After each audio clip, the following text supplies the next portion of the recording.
name is Marcus Ellis. I serve as the Chief of Staff here at the Washington, D.C. Office of Neighborhood Safety and Engagement. I'm from the District of Columbia. Unfortunately, lost my brother to gun violence years ago, which affected me in so many ways as a 14-year-old. It honestly changed my trajectory in what ended up being a very positive way, but at the time, of course, nothing about it was positive. There became a point in my life where I decided to turn my anger into action and start doing something positive about the fact that my brother was taken from gun violence.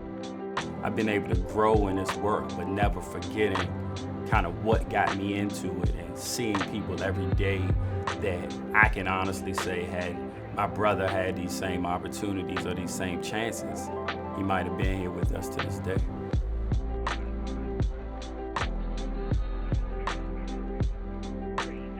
Violence just isn't something people are born to do, right? Like, you didn't come out the womb and say, yeah, I'm gonna go shoot people. It just doesn't work that way. There's so many underlying factors, root causes that we have to address. And through my work, we're really able to look at that full spectrum and say, okay, did this kid grow up in a neighborhood where they were witness to gun violence? What was their position within the educational system?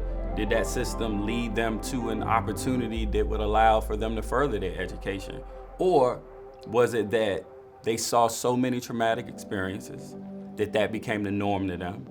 And so it's really trying to make sure that we have a lens where we don't automatically label folks who are involved in some of these situations, but we really look at how did they get there, and if they wanted an opportunity to change, can we give them a fair first chance?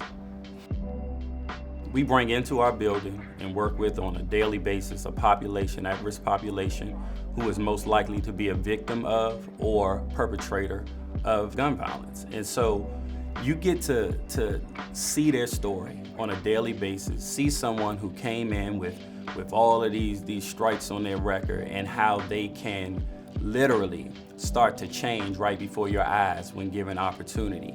And so we've seen guys that have come in, they were homeless at the time, they were, perhaps still on probation, and they just had this tremendous amount of barriers. To watch some of these guys now be fully employed within government, making more money than some of their parents even ever made, going back and really contributing to their society, that's what we can continue to see. And I think that from that, these same guys are going back to their communities, and they're the best example, the best mouthpiece for how this change can happen. And from that, you see a domino effect. And so if this continues on the path that is going on now, you're going to see some deep change in some neighborhoods that a lot of folks, quite frankly, didn't think had individuals that could change. I think we're going to see levels of incarceration go down. I think we're going to see the violence go down because folks are going to realize that this isn't my only way. There are other opportunities, and here's a proven fact from someone who I know and can touch every day that shows that this could work long term. My brother serves as a constant motivation for me to always remember why I got into the work and not get caught up in some of the other outlying factors that can sometimes take you off your path.